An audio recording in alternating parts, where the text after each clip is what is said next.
1.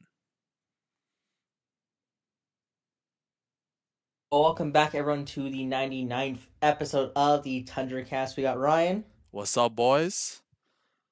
got Nick, How's it going? and welcome to, I want to say, the fourth annual mock draft of the Tundra Cast. It's I not a think very so. annual mock draft. Whatever it is. We've done a lot of these at this It's like point. 4. I think it's 4. I think it's the 4th one, yeah. Yeah, fourth one, man. Time flies, doesn't it? It really Time does. flies. Just 3 years ago, it was I want to say the Owen Power draft, which is crazy. Yeah. So, Yeah. Yeah. Yeah, Anyways, I will say obviously, we're the best prepared out of all the years, I think, in terms of setup, in terms of this year, process. sure. So This year's this been is gonna be crazy. exciting. It's gonna be super exciting. A lot of Oh, yeah. movement on the board too. Yep. Uh, Obviously the draft is next week. Ryan and Nick have obviously been doing a lot of these mock drafts throughout the season. I think you guys did like three. I want to say 3 or 4. You did one of those at the beginning, and I think we might have done And then 2. we did 2. I was all for doing 3, but I think we agreed it was a little bit overkill if we did, A little 3 bit. before A this little one, bit. and then do this one, and then also live stream the actual draft. So you know what? Fair play, fair play. Yep. And obviously the Sharks have the first overall pick, just like last year. Nick, Ryan, and I have um certain picks, certain teams that we're gonna choose from. And yeah, it's gonna be fun. Hopefully we're more right this year than last year. Cause you know what? Last year I thought we actually did pretty well I before the think draft. we killed it. I think we when you look killed it back, last year, honestly. Yeah, like I thought we did great.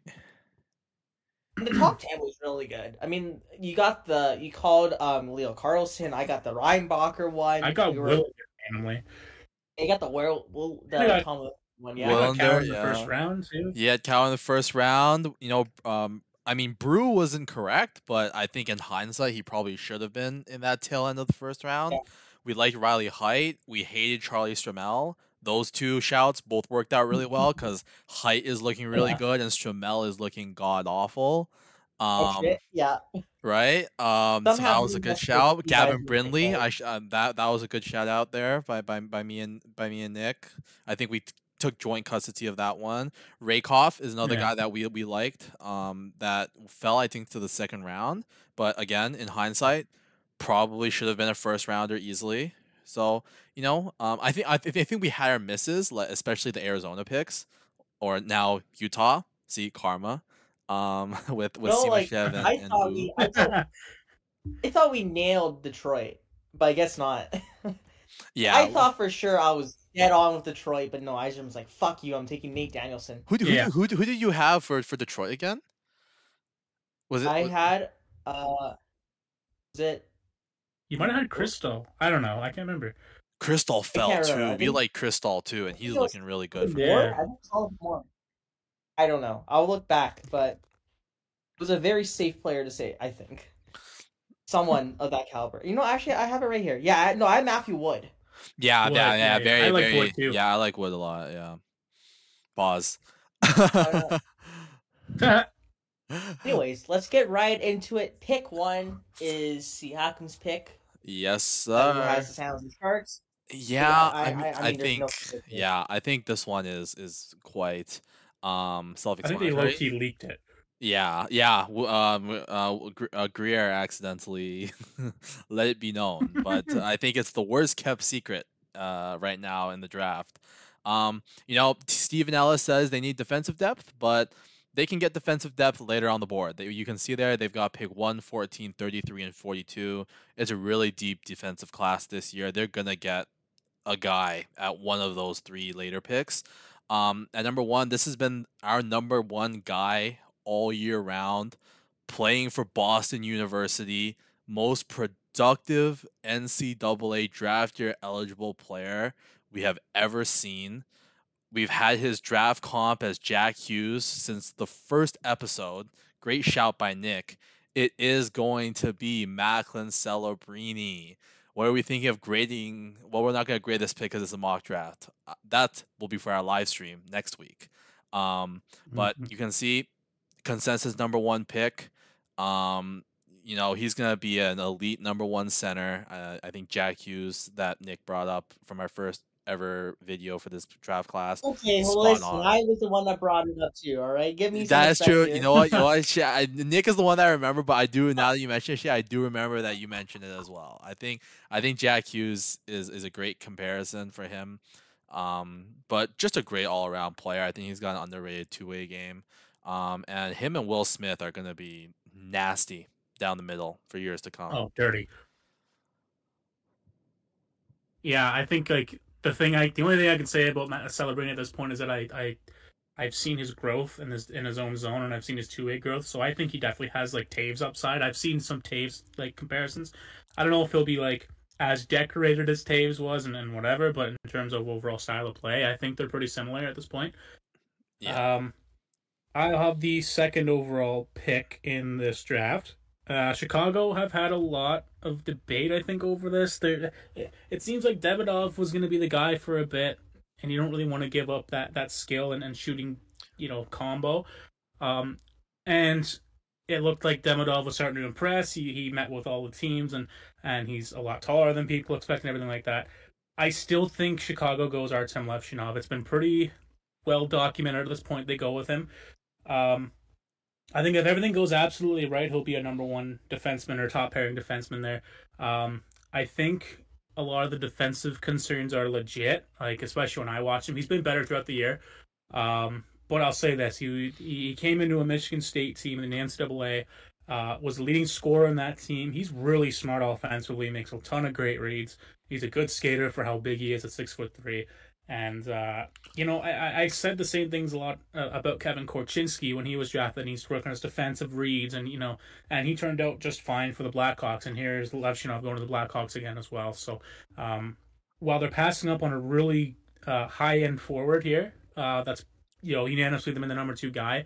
I think Levshinov is going to be their guy, as they don't really have a ton of right hand D, and that's kind of the gem as well with him. That's the big thing, right? I think if you're looking for guys that project as the big physical mobile two-way defenseman, kind of like that Petrangelo type mold that teams covet, especially come playoff time. You know how much right-hand defensemen cost at the deadline and how much you have to pay these guys. Levshunov, you mentioned the Korchinski comp. I think there are similarities defensively where misreads, pinches, a little bit wild with the puck in their own end sometimes, a little bit anxious to get the puck out. And he doesn't always make the right reads. But he's super physical.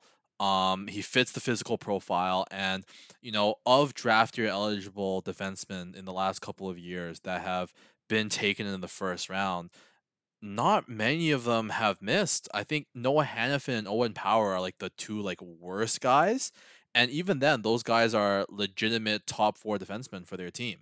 And so I think there's like a certain high floor that comes with that kind of production in that particular league as a draft eligible. And as you mentioned, I think he's gonna be a real great fit with Korchinski or whoever it is on that right side. And the positional value is really good. And Anaheim is definitely, with my pick next, is definitely going to be scrambling with what to do, because I think they were really eyeing him as well. Yeah, it seems like it. Anaheim's going to be weird too. I'll let you make the pick there, but I don't know if SHAE has any extra thoughts on Levshinov or not. That's he's muted right now. No, I mean, like, similar to you guys, I think there are some defensive concerns, and I mean that is one area of the Hawks that's a big weakness. I mean, obviously, up front, they already have Bedard, they got Frank Kneser, they got Oliver Moore, Reichel's still kind of young. They got their forward core almost set up. They do need, like you guys said, that right-hand partner for Kevin Korchinski, who I'm still a big fan of. You guys know I had him really high in that draft. You know what? I think Levshunov is a player that the Hawks can take a risk on, and I do think he will pan out in the end. I think that offensive upside with the players they have, I don't think it's as big of a reach as people say it is, if that makes sense. So I think that's a perfect fit. My Yeah, opinion. I mean, SHAE does have him ranked the highest out of us. You can see on the right there where we have each of them ranked in our final rankings. All basically consensus top six, right? Like that 5-6 range. But again, positional value, physical profile, guys like that always rise. And we'll talk about two Mm. other defensemen that probably will have their draft day what their actual pick will probably be higher than what most people have them ranked at because of that exact same reason. Um, if I'm Anaheim here, it's tough because I think Anaheim all season has looked like, hey, if we don't get Celebrini, that's our guy. And to be at pick 3, after losing Drysdale, not having as much depth on the right side of their prospect pool compared to their left, um, I really heavily considered Zayne Parekh here and Zeev Boyum, Cali Boy. They've had meetings with him. I think they've discussed taking him. Parekh's obviously that offensive mind, but he's a right hand shot, super dynamic. But I just don't think that those two kind of players on the blue line is what Anaheim's looking for from a profile perspective. And I also don't think that any of the actual remaining right hand shots are worth taking here at pick 3. And so I'm going to default to what I feel like Anaheim does every year with their top pick at forward. And I'm going to take the best power forward on the board. And that guy is Cayden Lindstrom out of Medicine Hat, who, back problems.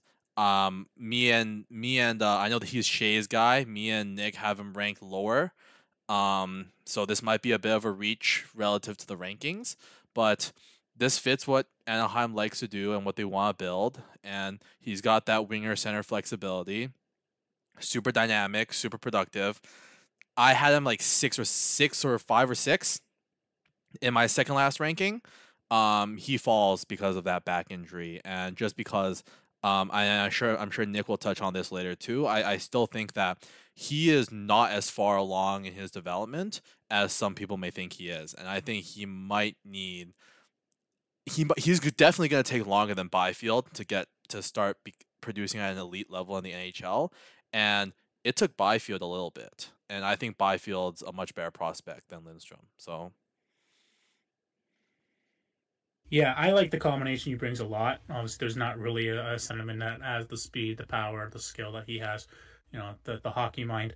Um, I'm not overly concerned about the back injury because herniated discs they can normally heal on their own with proper recovery, and he'll get that. Like they showed him down for the U18s and things like that. But um, like you said, I see the Byfield comparisons a lot, and I used to see them. I haven't really seen them as much, but Byfield, as a 16, 17-year-old player in the Sudbury Wolves, was like way too good. He was the clear cut number 2 choice. You just don't get that with Lindstrom.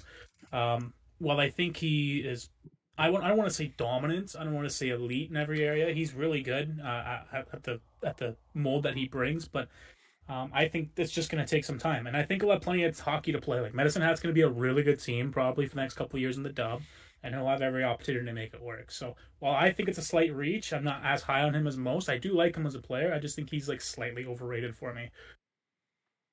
yeah, I mean, a guy I really like that we'll talk about later, also on Medicine Hat. Like a lot of people were trying to say he was a product of Lindstrom. Like he's only good because he's playing on a line with Lindstrom. He low-key played his Yeah. best hockey down the stretch when Lindstrom was out, right? So you can make an Yeah. argument that both of them were driving for each other, and so Lindstrom's impact may be a little be a little overstated, but you can't teach that size at that skill at that size. And that's why he's still easily a top 10 guy for me. I just think that considering we're talking about him needing to develop and needing more time to develop, getting a setback in his draft year with injury is a concern. The injury itself, again, I agree, not too serious, but it's just missing that time to train and develop and then working his way back into game shape. Like with these kinds of big guys with that need ice time to keep developing, you want him on the ice as much as possible, right? So my number 8 guy, great player, love him, watched a lot of Medicine Hat hockey. But I'm gonna pass on to SHAE because I know this is his guy. I was gonna take him at number 4, but thanks, Ryan. No, I'm still high on Lindstrom. I mentioned back at the first podcast that with his size, his skating, his offensive creativity, I think that's such a rare skill set in a player, and that's why I think a team like the Ducks, who have drafted guys like McTavish and traded for guys like Cutter Gauthier, that's certainly the type of player that they would go after. Certainly a type of Pat Verbeek and Mr. Coach again, Greg Cronin. That's their Yeah, type of mold of the player that they would love, right? So that's that's why a I good picked fit Leo for Carlson Lindstrom, last and year. yeah, and I mean, yeah, are there some injury concerns with him? Is he going to be slower in his development? Maybe. I don't necessarily believe that. I think that, listen, it wouldn't surprise me if he jumped to the NHL right away. Not saying that's a smart move to do, because, it didn't really work out well for Quinton Byfield right away, but, um, I think in a few years when he grows into his own body and, plays in the pro league, he's going to be a menace to watch, especially on a young Ducks team. Number 4, obviously, I have Columbus, my first pick. And, Columbus can go a few different ways here. Obviously, Don Waddell is the new GM. They don't have a coach just yet. Um, but, on draft day, I always maintain the notion pick the best player available. And without a doubt, that is Ivan Demidov.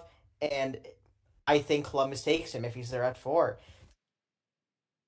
I think defense is really a need for the Jackets. I mean, they got David Yerchek, who couldn't get any ice time this year because they got 10 NHL defensemen. They got Denton Medichuk in the minors. Corson Coleman's is still developing. So they're pretty set on D. I just think they continue to stack up the forwards. You already have a guy like Kent Johnson. Cole Sillinger's kind of stalled in his development. Adam Fantilli had a pretty okay rookie year. Last year they went with Gavin Brindley. The few Russians they have, and Marchenko is good. Chinikov slowly coming into his own, but they still need more elite players on the forward court. I mean, Demidov is that. I mean, he's by far the second most skilled player in this draft. He's an elite skater, great hockey IQ, great hockey sense, and he's very versatile. He can play on the wing, he can play center, and that's key for the Jackets. I think it's good to have players that can play multiple positions, and Demidov is that. He's the perfect all-around type of player. And I mean, Jacket fans should be smiling if he falls to 4.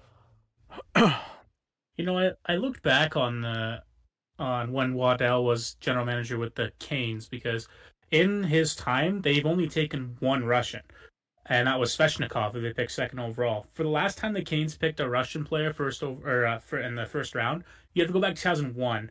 So I don't know if Waddell just doesn't like drafting from there. He dines out from North America, so it'd be interesting if the draft does play out this way, if he does go with Demidov, because if not, obviously Habs fans are going to be throwing a party. But Yeah. I think if Demidov goes here, Habs fans are gonna throw a fit to probably Columbus. it is what it is. That's just the draft. Knowing Montreal, they would still pass on him. Yeah, To be that's honest true. here. That's true. I mean, Demidov is great. He's been my number 2 guy all year long, and I'm the only one here that can say that because I was the only one who had him number 2 in our first video. But there's concerns, right? This is the thing with Demidov is that the scouts' concerns are, you know, is he gonna play KHL next year? Right? There was like a weird thing with Mishkov that was going on where they loaned him out to Sochi, because like they wouldn't give him KHL ice time, and the whole thing about Mishkov voiding his contract early to come to North America early. Um, they just want to know because we know what Demidov can do at the MHL level. He's dominated for 2 straight years, putting up ridiculous numbers, doing ridiculous things with the puck offensively that you should not be able to do in any league. And the only reason he can do that is because he is playing in the MHL. He's too good for that league. If he gets another season in the MHL where he isn't challenged by like NHL bodies in terms of like size and physical maturity, and he doesn't have to speed up his processor and show scouts and teams what he can do with higher levels of competition, it's gonna be tough if they then bring him over to North America. Are you gonna bring him from the KHL and play him in the AHL for a year or two to see how he adjusts? If he doesn't adjust well, then you have to keep your 4th overall pick in Cleveland for 2 years. When he was kind of projected to be this guy that could just step right in. So those are kind of like the concerns. But he's got the sickest hands in the class. He's a play driver. I think he's got a really underrated shot, and I think he's a great pick at 4, and I think he'd be perfect for Columbus. Nick brings up a good point about Waddell, but if I was a Columbus Blue Jackets fan, I'd be very happy with this pick. I think with Jarmo Kekalainen, 100% this is the pick if this is the way it goes. Yeah. He loved his Russians and Europeans, but it's going to be weird with a new GM. I don't know if he's just going to ride the wave of what the scouts have said, or if he's just going to do his own thing. I don't know. That's what Waddell just got hired last week, so I doubt that at draft night he would have that much input. I think based on all the work the Jackets have done all year, they would go with their guy. But, I mean, if Waddell was hired last year, then yeah, I could definitely see that point. I mean, we saw it with Treliving, right? Everyone was like, Treliving's going to mess up the draft, and then out of nowhere, it was basically Wes Clark. And Easton Cowan is a stereotypical Leafs pick, right? I don't think Treliving had much of a say last year at draft night. So I expect it'll be more of the same with Waddell. That's fair. All right, pick number 5. So this is where things are going to get pretty spicy and interesting. So I have a few players here I'm thinking of, and a couple of them have already gone. Obviously, I think Habs fans really want Demidov. I just don't think it's going to happen realistically. They've been linked with a few players. There's one that really stands out that screams Montreal Canadiens pick. Obviously, they splashed last year with David Reinbacher. I think they go TJ Ginla here. You are a Montreal Canadian, my friend. Now, breaking the hearts of the Flames fans, I think he needs to improve his skating and his overall. What was it that I had? It was his overall skating and separation speed, I think, was the biggest thing. But he's really strong on the puck. His WHL playoffs was phenomenal. That's single-handedly could be what pushed him into the top 10 in the first place and now top 5. I think Montreal loves their strong, big players. That's why they picked Slavkovsky 1st overall. That's why they splashed on David Reinbacher 5th overall. When you get a guy that can score almost at ease, just using his body and getting space like that, it just screams Montreal Canadian pick. There's obviously some players with high offensive upside they're going to be passing up here, but in terms of the power game, as a power winger, he can play center as well. I think this might be the guy with the highest upside they're looking at. There's a couple other guys, but I think Ginla fits their mold the best, and this will be the first big splash. I have this feeling he's going to go to the Habs if they have a chance to take him. I think if Demidov falls, they'll take Demidov, but I think Ginla's there. I think it's tough for them to pass up on. I think it's a really interesting point that you made about you thinking that he might have the highest upside, because when I watch his game, it's the other way around for me, because I think that lack of foot speed and ability to create space with his feet, and kind of he likes to, like I've mentioned this since like I first started looking at him. I feel like his ability to gain entries is still very hit or miss when he tries to carry the puck in. But there's no denying his work rate along the boards, how he gets to the middle of the ice with just his motor and his ability to protect the puck, and he's got real great hockey instincts and habits, always shoulder scanning, always getting back on defense, making a responsible play, not getting caught, out too much, which I think is an issue with Nicky, who's a guy that Montreal might have considered at this pick. And so for me, what I was comparing to.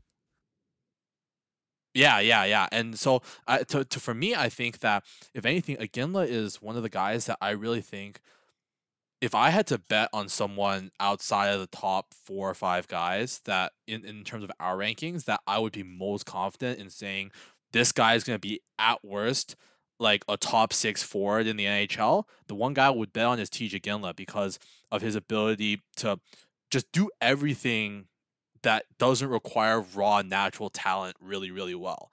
And with that work rate and those habits, like he'll carve himself a role somewhere. Would I personally take that at number 5? Probably not. But I think, like you said with Montreal, that work rate, that, you know, two-way play, and his ability to kind of get his shot off, which is one of the like, best shots in this class too. As a goal scorer, I think that total package, like he might supplant Cole Caulfield in terms of that role on the team, just because he offers another dimension that Caulfield doesn't.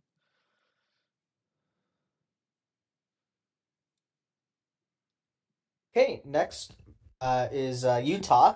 Oh boy. And I have I got two candidates in mind here. I know you thought they would go Chernyshov. I don't think so. I think I'm really having a hard time picking between one of these two guys. It's it's between Anton Silyev or Nikita Artemonov. I think they go with Anton Silyev. There's a clear weakness on that back end for the Arizona Coyotes, and we've seen them go to the KHL, go with defensemen before. I mean, just last year they went with the Dmitry Simashev, right? Yep. A couple years ago they went with Artyom Duda from the KHL, so they love their KHL demon. And I mean, like, I just think that that's like the one area that they have to focus on. You know, you already have your Dylan Gunfers, your Logan Coolies, your Clayton Kellers. You just selected Daniel Boo last year. You already have a guy Connor Geeky, Josh Doan, Matthias Michelli. Like, they got their forward core pretty stacked up. They got to build out that D core, and I think they go with the Russian and Anton Silyev, who I still don't really like, to be honest with you. Me neither. I've made this comparison a lot. It's really giving me Phil Broberg vibes, but even bigger risk. Because with Broberg's draft, right, he was supposed to go mid to late first round. Obviously, he goes top 10.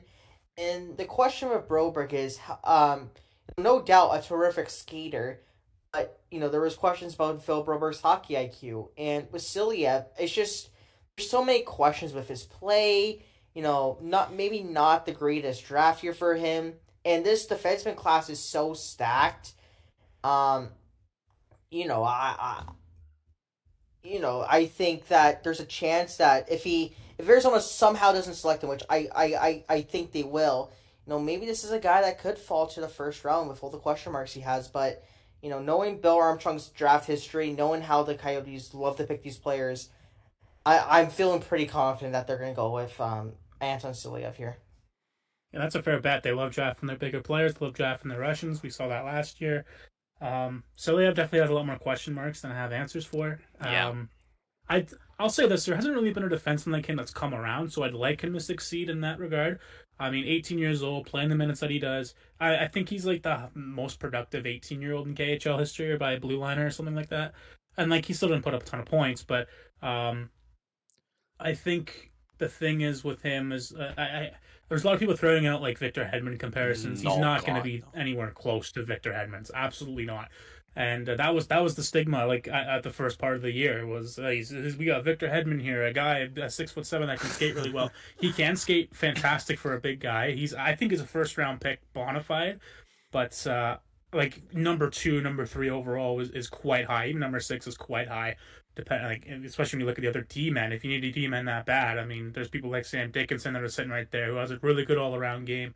You have Zeev Boyum, who's really good in transition as well. Silyev has a lot of work to do. I think he knows it's going to take a few years. If it all works out, you're getting a defensive monster, right? 6'7", can skate as well as he does. I mean, he'd be pretty hard to get around, but it's going to take some time. It gives me like Muka Madulin vibes a little bit. I don't think he's like Muka Madulin level, but it has the same sort of taste in your mouth, I guess. Yeah, no, I I agree. I think the big thing with Silyev is he doesn't handle pressure well defensively. He looks like Bambi on ice out there when he has the puck, he faces pressure, and it's just get the puck off my stick. It's like get it off. Like he just fires it. Yeah, it looks like he just doesn't want it half the time, which is a bit of a concern, especially offensively.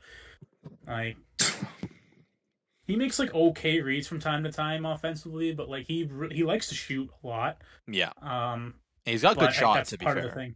He does have a good shot. I just think there are better decisions to be made if he's a bit more patient, a bit more confident with the puck. That's a bit of a problem that I have with him as well. Yeah, I mean, again, like I've mentioned this too. Like when he closes the gap, it's hit or miss. Like when he hits, oh god, like he hits, like he erases the play, like it's done. Like he gets the guy against the board, he closes the gap, it's over, right? Sometimes he misses the guy, he whiffs completely, and now he's out of position, and he's got great skating for his size. Like that's the thing, right? Like, and that's helped him recover. But you look at him and like you can see why a lot of NHL GMs and draft analysts might like him because of that size and that skating, and if he could just put it all together, like what he could be Hedman, right? I look at him and I go, yeah, he could also be Tyler Myers or Nikita Yeah. Zadorov, like, Yeah. and those are fine. Like Zadorov at least is a fine player, and Myers is, he's a serviceable number 6 if you don't pay him $6 million a year, but that's not exactly number 6 pick worthy. But I agree with SHAE. I think for me, it would have either been Salayev or Chernyshov, just because Chernyshov plays that power forward style up front that they like. He plays bigger than he is, and he's 6'2", so he's pretty big. Yeah, Artemonov, like SHAE mentioned there at the spot, would have been crazy too. But yeah, we'll move on to pick number 7, and they've got options. I didn't expect it to be this close. I guess the wild card really was Montreal and Utah there. yeah. Number 7, I think they're definitely go blue line here, and I think they need help on that blue line. They've drafted forwards or tried to. I mean, they drafted Tyler Boucher 10th overall. Didn't really work out so well, but they need help, especially on that right side. I'm gonna go Zayne Parekh here. Ooh. Right hand D, and again they like left hand. The only reason why it's not one of Boehm or Dickinson is because they have Jake Sanderson, who they're paying and they have term for. I think he's going to be their top pairing guy for a long time. I think if you stick a guy like Parekh, even if it's like second pairing, first pairing with Jake Sanderson, I mean, this is a guy, if everything goes right, he is like in the OHL had a record-breaking year. Like, we'll get that out of the way. He skates so well. He's so smart in the offensive end. I think he does just enough defensively. And they have like Tyler Clevin coming up as well. That right-hand side, though, is not looking the greatest, especially if they trade away Jacob Chikrin. I mean, I'm looking at the depth chart. They have Zub, who's decent, but then they have like Bernard Docker. They've got Travis Hamonic. Branston hasn't really worked out either. Coming up, they've got like no right-hand defenseman.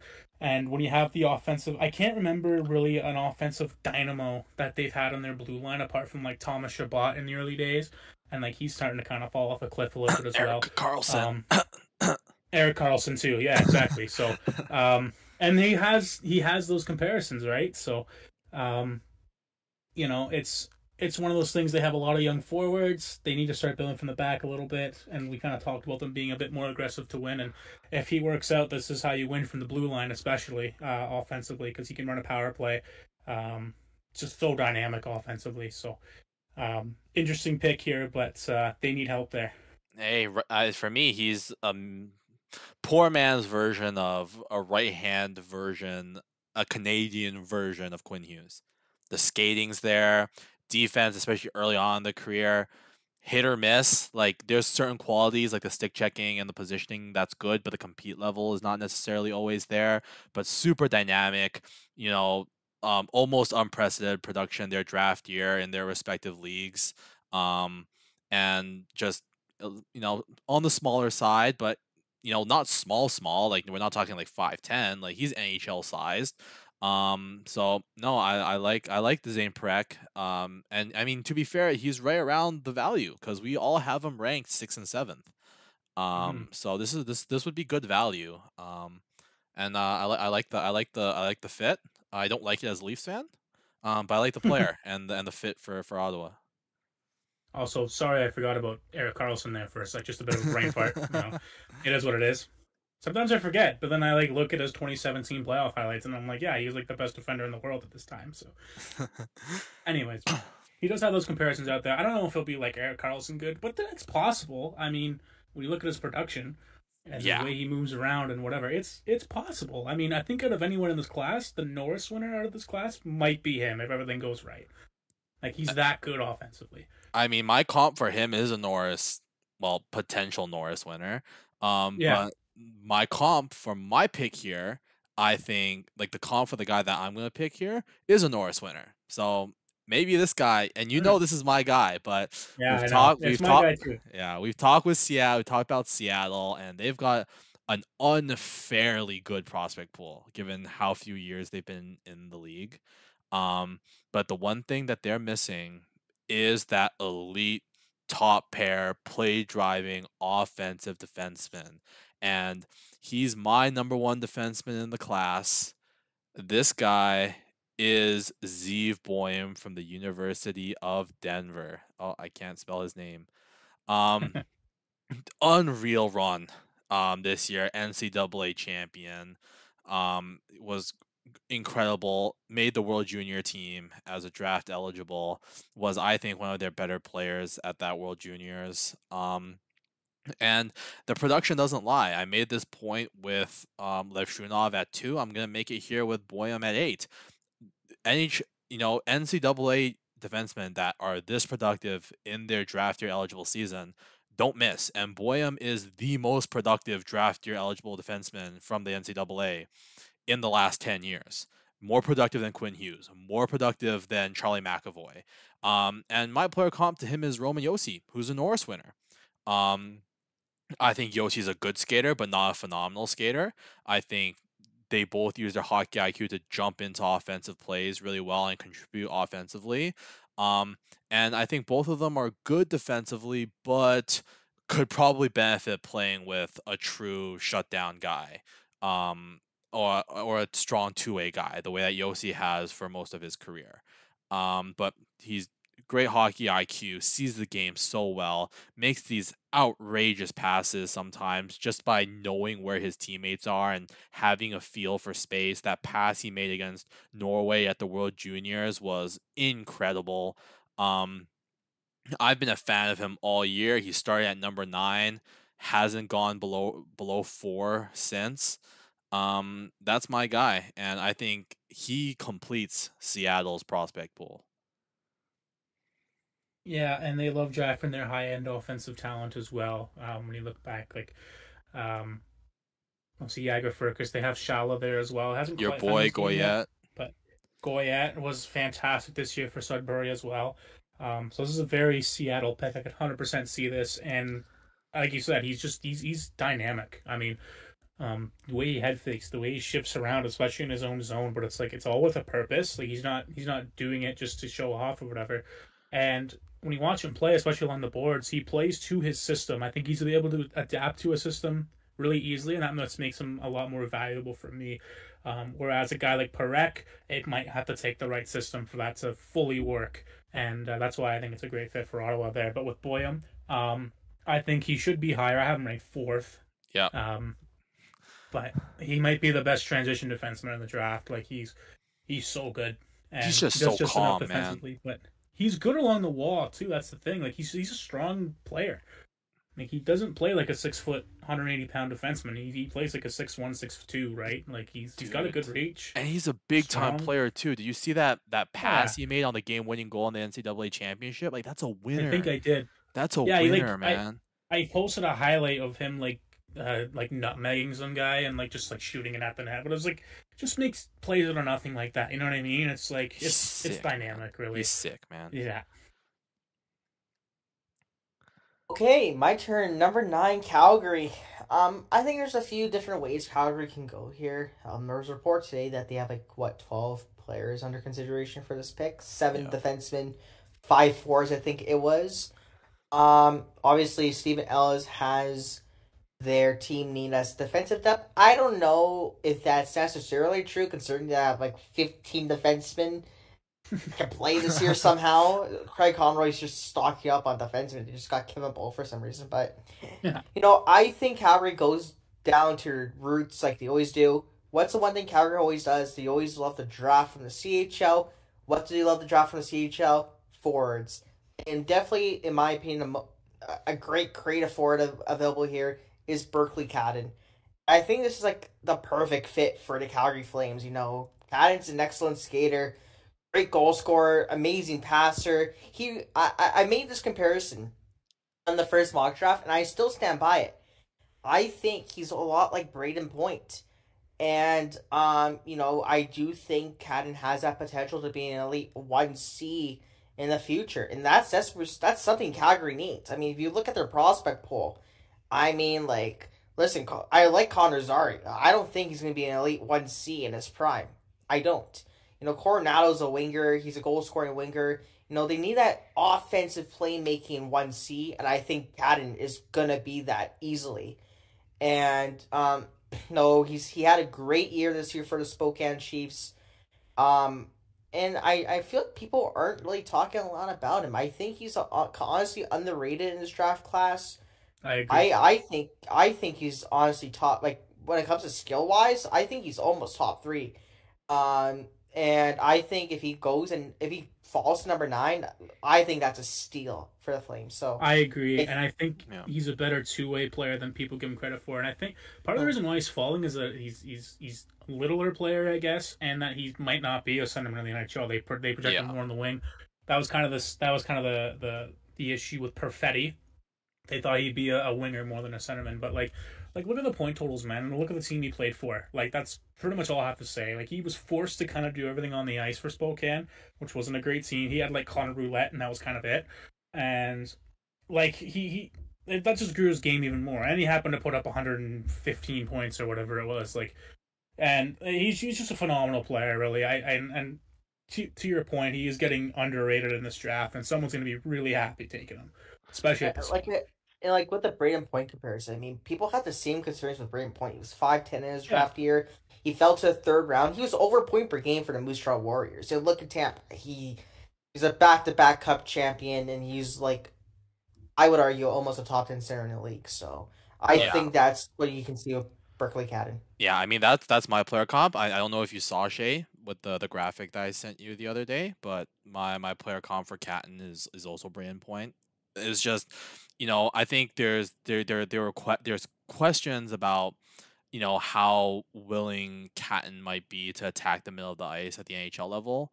Um, or no, it was the other way around. Sorry. I think the concern about Cayden is more so his board work. I was thinking of Benson. Benson's the one where he dropped a little because he was a smaller, and they were worried how this guy was gonna be able to attack the middle of the ice. But Benson, as we know, was great along the boards. Really, really really had a great ability to kind of stick check and use his positioning to win puck battles. Whereas I think that's a bit more of a concern for Cayden. I think he works better in transition with a little bit of space, and he loves attacking the middle of the ice, but not nearly as strong along the perimeter where he has less space to work with. But I think for Calgary, who I agree with you, SHAE, I don't think they necessarily need a defenseman, given all of their trades this year have involved some kind of depth defenseman. I think that if he projects at center, great. And I think he could be a 1C. But if he doesn't project at center, he's still a great top 6 winger that play drives. And he'll actually attack the middle of the ice, unlike Mitch Marner, who just hangs around on the perimeter all day and lofts pucks into the middle of the ice, hoping that'll connect with Austin Matthews' stick. But yeah, I like this pick for Calgary. And I think there's going to be a couple of teams disappointed that he didn't fall just a little bit further. Now here for New Jersey, this one is not what I was expecting. I'm going to be very honest. I was fully prepared to take Consta Helenius because I thought he was just a perfect fit for them and their game, but I'm not going to pass a gift horse in the mouth, and I'm just going to take the best player available by, I think, a rather significant margin in Nick's boy, Sam Dickinson. And if you're at the Metropolitan Division, I'm sorry, Nick, if this happens in real life, the Penguins are going to have some issues for the next couple of years. Oh my God, Luke Hughes, Simone Nemec, Sam Dickinson on one blue line.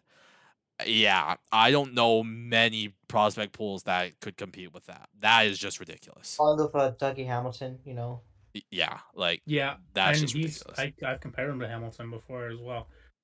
I mean, I think it's well documented how much I like him. I think he's the best all-around defenseman in the draft. He's number 3 on my board, and he has been pretty much all year. So I'm happy with that. And I think falling to 10 is quite harsh, honestly. I considered him with Ottawa. I just think they really need help on the right-hand side. I consider it with Montreal, but, I don't know. They pick whoever they want at this point. They picked Ryan Backer last year. So, I mean, it'll be interesting. I think if Columbus like him enough and Demidov's gone, or even if Demidov's available, they could absolutely take Dickinson here. But I think it's no question if he doesn't go in those first 4 spots, or I guess first 2 or whatever, Anaheim or Columbus, then he's probably going to fall a little bit, and that's no detriment to his game at all. But that's just sometimes the way the draft works. But I think, yeah, this is an absolute steal. This is nasty for the Devils, and I'm going to hate my life for the next 10 years because he could legitimately be like lead a defensive core for 10 years. That's my like I just don't, if he doesn't reach his ceiling, I would be very shocked. Like he's just so good. He's adapted his play. I mean, he's my number 4 player, so like I agree with you, Nick. He's my number 3, like right behind Demidov and Celebrini. Like he's insane. He's so good. Okay, Buffalo. Last year I thought I had a slam dunk with them picking Guliev. They made me look stupid because they went with Zach Benson. But, this year I am relatively confident that they'll take this player. On our draft board, he's a bit lower, but I think Carter Yakimachuk gets taken here. Yeah, I agree. Buffalo Sabres. I agree. Me and Nick were talking about this. Here's the thing, right? Buffalo is wickedly stacked when it comes to their forward prospects, all right? They got too many, all right? They got too many. I mean, Tage Thompson, Dylan Cousins, Alex Tuck, Zach Benson, Jack Quinn, J.J. Paterka, Peyton Krebs, even though he's kind of fallen off a little bit, Isaac Rosen, Yuri Kulich, Noah Oslin, Matt Savoy, Anton Wahlberg. Jesus Christ, Buffalo, chill with the fours, I beg you. And they're still looking to really round out that top 4D. I mean, Rasmus Dahlin is awesome. Owen Power has been great so far. They just traded for Bowen Byram. That number 4 spot is still available. And I thought that guy would be Ryan Johnson. He hasn't really taken a step up in his development. And I think Yakimachuk's the perfect fit for Buffalo. He has a great shot from the blue line, good instincts, attack at the blue line, great skill with the puck, good size, good strength. And I know there is some concerns with his defensive ability, but I mean, Dahlin can play defense well. Owen Power is going to be a stud defenseman in his prime.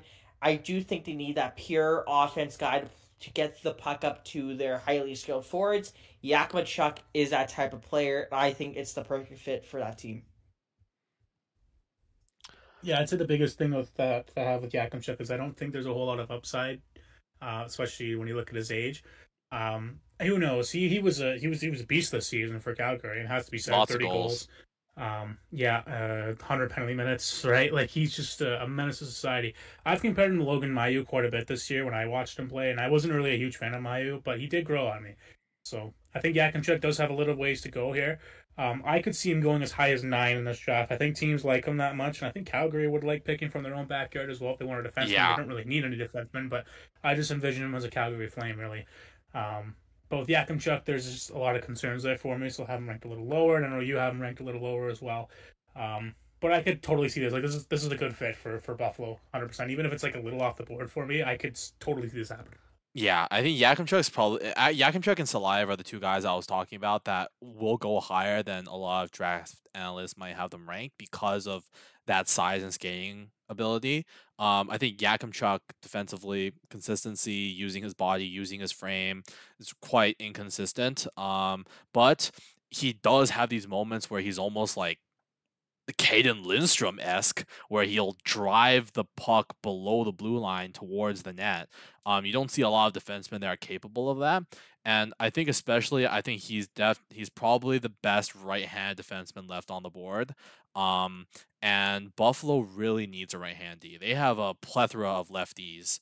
SHAE didn't even mention Matthias Samuelsson, who they paid $4.5 million or something to. With Bowen Byram. Like, they've got so many left-hand defensemen, and no one in their system comes up can shoot right. Like, unless they want to be like the Toronto Maple Leafs and just play TJ Brody and Jake McCabe on their offside for 5 years. Like, they gotta get a legit right-hand prospect in that pool. And Yakimchuk, I agree. I don't know how much his ceiling is going to improve, but he's a really good player, and I think a lot of teams are going to like him a lot more than me and Nick do, and see him more in that 12 range like SHAE has him. All right. And then I'm up next with the Philadelphia Flyers. Now, we did the last mock draft, or the time before that, one of the times. I think I mocked Beck and Seneke going to Philadelphia. And I still do like that, but I didn't really expect the way the draft was going to play out. I think in this situation, you just kind of take the best player available. I do think they need a little help on the blue line in terms of young players and prospects coming up, and having Rasmus Ristolainen never helps. But Constant Helenius is going to be the player here. I think he's the best player available. I think while he's not probably going to be a top line forward, I've compared him to Anton Lundell quite a bit, and I know you have as well, Ryan. Just a not flashy player, but gets to the net, gets to the dangerous areas, is so smart, and produced really well in the Finnish Elite League. So I think this is a slam dunk here for Philadelphia. You take the best guy available. That's kind of what they did with Michkov. I mean, he fell to the -7. Like, what a steal that could be. So they just win again here as well with Helenius.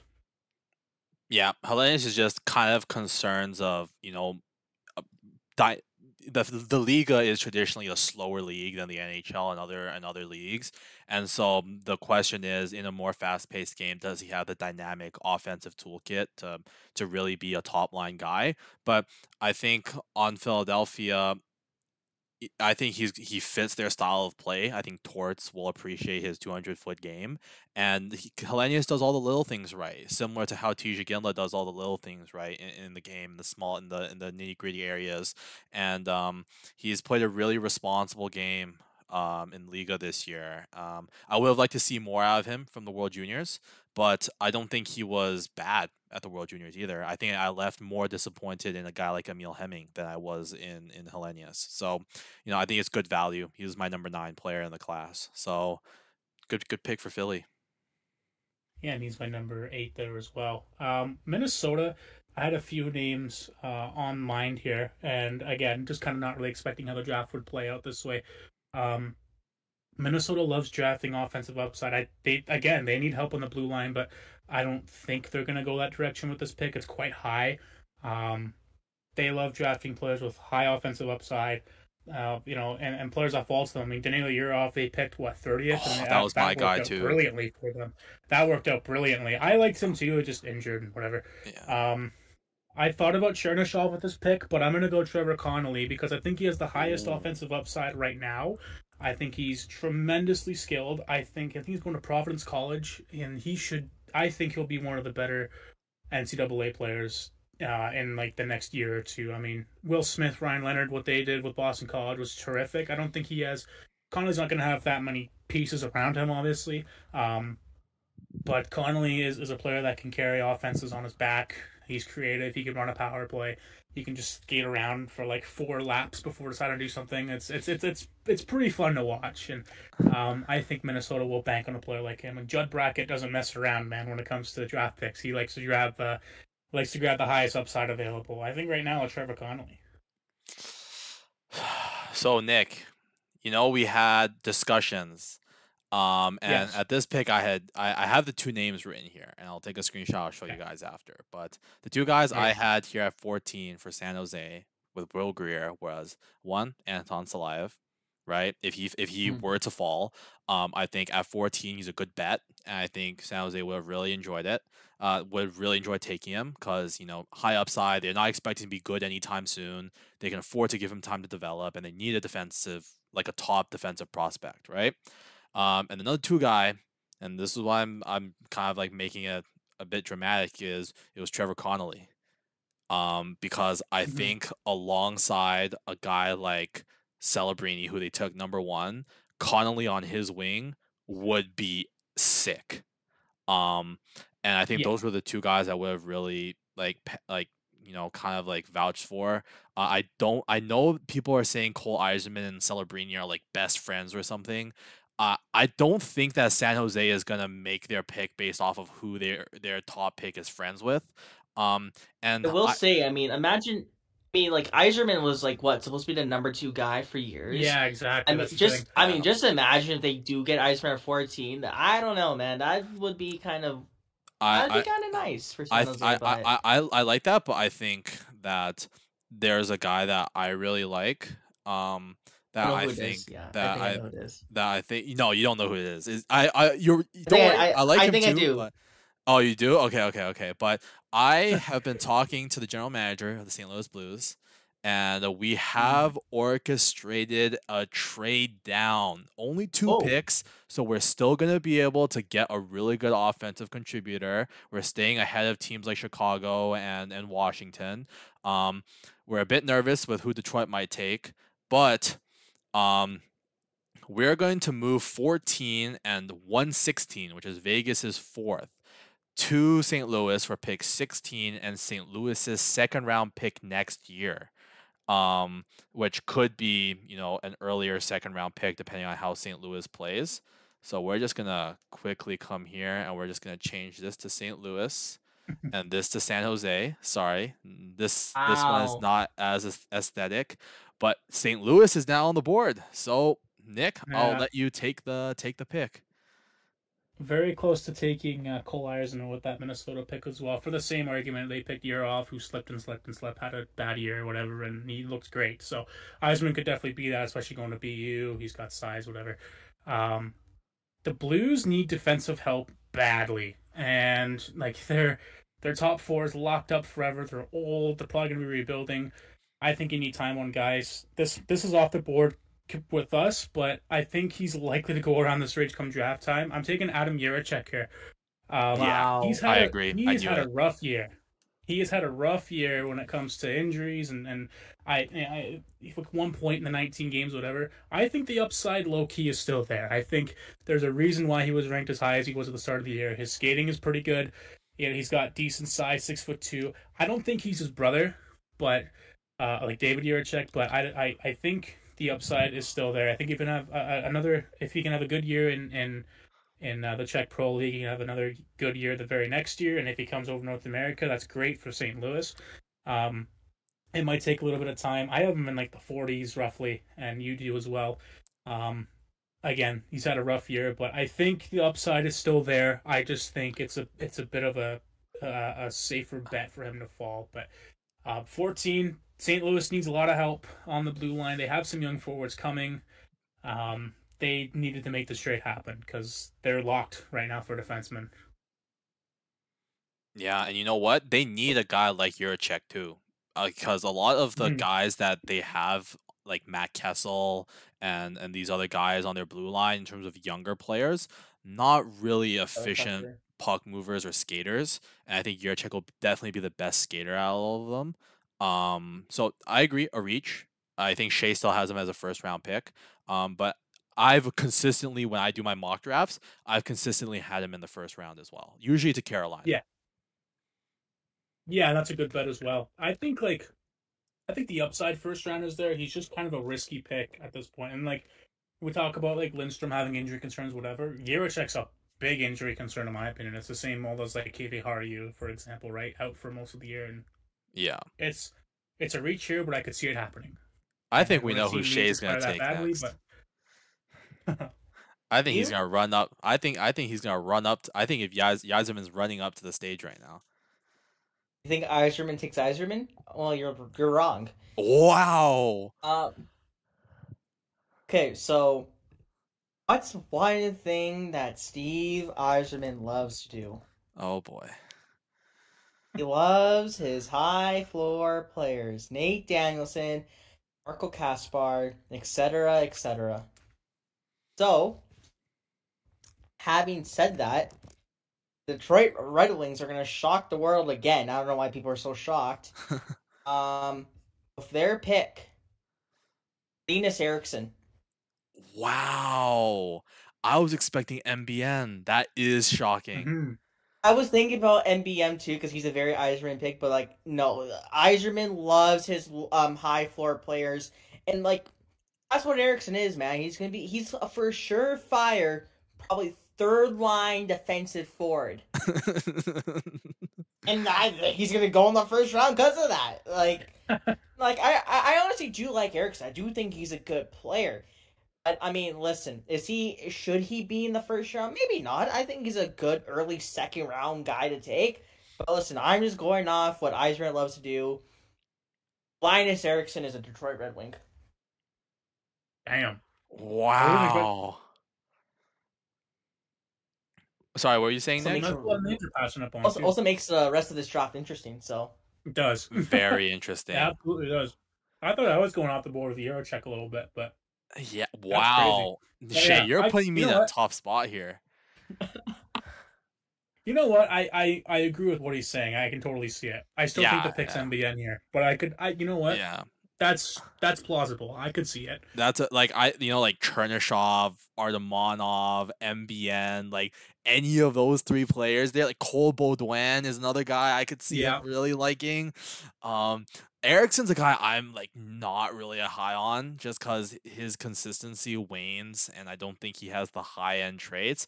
But I guess for those very reasons is why you guys didn't like him because he's like, you know, a little bit of a capped ceiling. Um, but I mean, okay, I'll tell you what my original pick was gonna be here after moving down because I thought Detroit, I thought SHAE was 100% gonna take Eiserman, or like one of like or Eiserman would have gone like much earlier. I was gonna take Michael Hage here initially. Um, but I think, like you guys mentioned earlier, if you have the chance to get the preseason number 1 and 2 picks at 1 and 16, and you picked up an extra second round pick next year to do that deal, I think it's impossible to pass up on him a second time just because of that goal scoring upside. So we are gonna go with Cole Eiserman, who I I will self admit I will admit I have been a hater of kind of since the start of his draft year. I didn't have him number 2 at the start of the year when most people had him number 2, but he's a goal scorer, man. And if you have Celebrini and Will Smith as the 1 and 2 Cs, you know what? Maybe Eiserman doesn't really need to round out the rest of his game, and he can just go and be a 50 goal scorer. Um, so I'm shocked. I'm shocked. Did not foresee this happening, but I think Will Greer's reputation as a GM, if this happened in real life, would go through the roof. Everyone would be screaming masterclass. Traded down with St. Louis, got an extra second round pick to do it, and got Cole Eiserman still, and he's best friends with Celebrini. Oh man, that wow. Shay, you did real good with that Linus Erickson pick. I like that. That threw this whole draft in disarray. Thanks, buddy. Next up, the Washington Capitals. Um, I'm gonna stick to a similar theme here. I'm gonna go because, like, listen, teams always have their tendencies. Washington's main tendency is to go to the KHL, and they already have a guy in Ivan I can't fucking say his name. I'm Marashtchenko. just gonna say thank you. I'm just gonna call him Miro because it's way easier. Um, but I think this is a very Washington Capitals pick here. Igor Chernyshov to the Yes. Caps. Great hockey sense, great skater, big power forward frame, which is why he also could have been a fit for Utah. Um, I think he still has to develop some of his offensive game. But I mean, you leave him in the KHL for a few years, bring him back to North America to play with, like I said, Miro, Ryan Leonard, now PLD, which is still weird to say. And I think this is like a slam dunk pick. And I mean, like, in a few years, Ovechkin, I think, still will be playing. I mean, like, all young Russians have looked up to Ovi as the role model. And I mean, as a rookie, imagine your rookie year, you're playing on a line with Alexander Ovechkin, who's probably going to be breaking goal. He's probably going to be. I mean, Gretzky's goal record would be broken at that time. I mean, that's special, man. Probably. And I do think, and like, I think that's just like such a perfect fit there for Washington. They love their Russians. They love their power forward dickheads there. So I think Chernyshov's a slam dunk. That's a great pick. That's a pick I've consistently mocked when I've been doing this on my own to prepare for our mock draft today. Um, that's a great fit. I like that a lot. Russian connection, big body, plays well in the straight lines. He's Oh gonna yeah, become what I think Caps fans were really hoping Tom Wilson could be consistently. Without the shenanigans. Chernishov's not exactly a guy who's gonna get into antics and like punch a bunch of people. He might, who knows what's in that DC water. But he plays a strong, powerful straight line game with a strong shot. Um, and I think that pairs well with the kind of team that they're trying to build. All right, and back to me with Chicago now. Um, Obviously splashing at second overall with Artem Levchinov. I think they're hoping at this stage that another high end forward becomes available, and if there's not, I mean, I there's this pick's been in rumors a little bit. They want a scoring winger, but when you work the draft and you take the guy you wanted to that fix your right hand side on the defense, and you get that bad, you want another scoring winger next to him as well. But this is a player that's kind of a do-it-all player for me. He's grown throughout the year. I'm going to take Beckett Seneca with this pick. Fantastic playoff with the Oshawa Generals, and the whole thing of him playing with Callum Ritchie and playing with all these good players. He had a bit of a growth spurt at the start of the year, which kind of led to some inconsistency, and it makes sense. I think he has some untapped potential there. I think he's going to go back to Oshawa. They're going to be a really good team next year. They're going to be a contender, and he's going to be able to develop. If he grows, he's going to be able to kind of adapt to that play again there. So, I love the skill he brings. One on one, he's one of the best in the draft. And he can play with a little bit of grit as well. So I think this is a good player here for them to take. I don't know if he'll play with Bedard essentially, but I think this is a high end player that you're getting at this spot at 18, and a player that honestly fell. Like I almost picked him at 12 with Philadelphia, and here he is at 18 with Chicago's. But there's a plethora of names they could take here. Like I considered Hag, obviously Brandon Nygaard's fallen quite a bit. You could even argue Andrew Basha if you're looking for high offensive potential there. But I've gone with Seneca. I think he's the better all around player, and it's similar to why I mocked. I think I mocked Riley Height for Chicago last year, and because I think he fits their game a little better, and I think Seneca does the same thing. And Height looks really good, so we'll see with Seneca. I think this is a good bet at 18, 100%. Yeah, no, I agree. I mean, Seneca's gaining conversations right now for pick 5, but to be fair, that's also Yeah, Montreal. So I mean, yeah. who even knows how high the general draft committee is on Seneki? But I like him. He's been a consistent riser for me.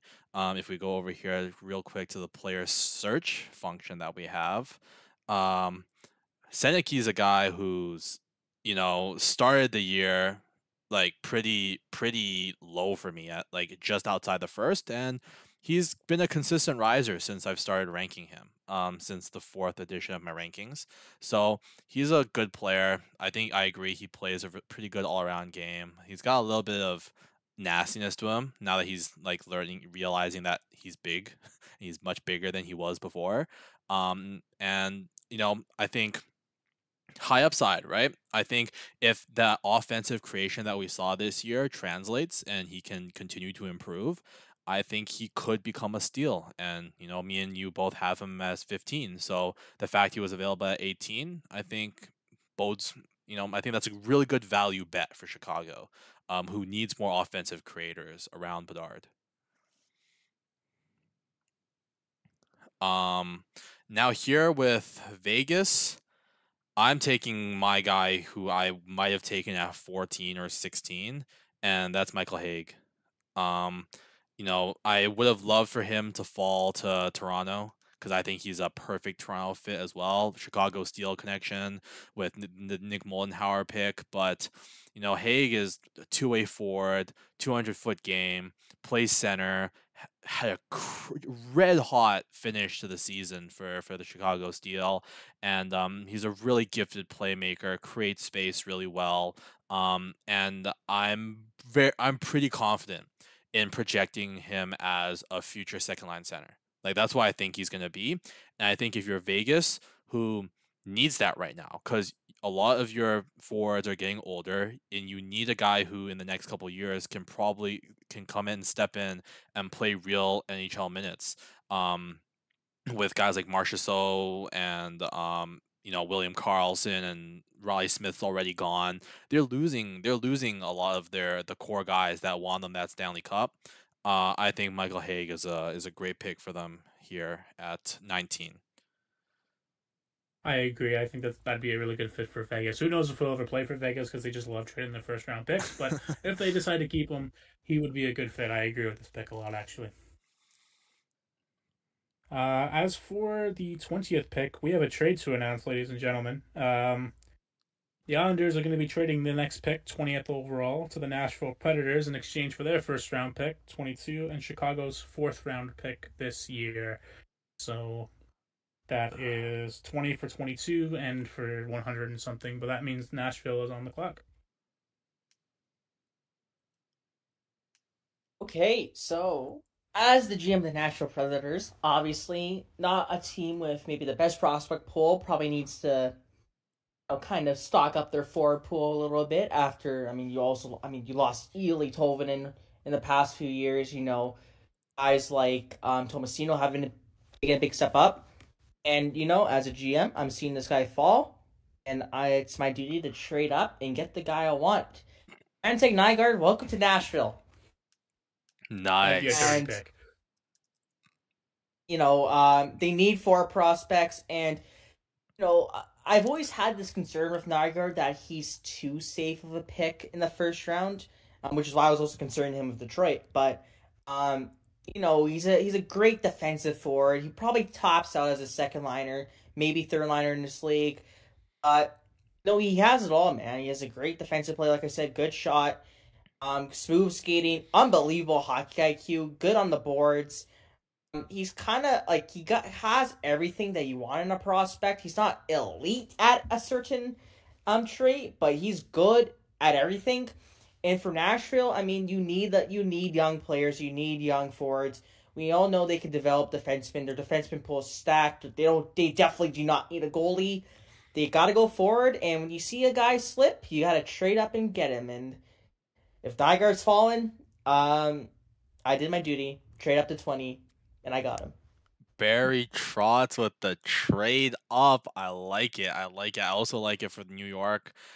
Accumulating picks might become valuable later in the offseason when they try to dump some of these contracts. But love Nygaard, was great for more IK, and I think he reminds me a lot of Dalibor Dvorsky last year, where I think a lot of his perceived low ceiling because of the lack of offensive production, I think could be mitigated if, for example, he was playing in the OHL instead. And we saw that with Dvorsky. Didn't play very well overseas in a men's league. Very limited production. Came over to Sudbury and lit it up this season. I could see Brandzeg Nygaard having that kind of impact, and the only reason I have that kind of optimism is because of how well he performs for his country at international tournaments. I think they lean on him heavily on the power play. We've seen a lot of flashes, his involvement. He doesn't cheat for offense when his team needs it, and he still plays the right way. So that's why me and Nick have him close to the top 10. I think this is a great trade up. Masterful job by Barry Trotz here.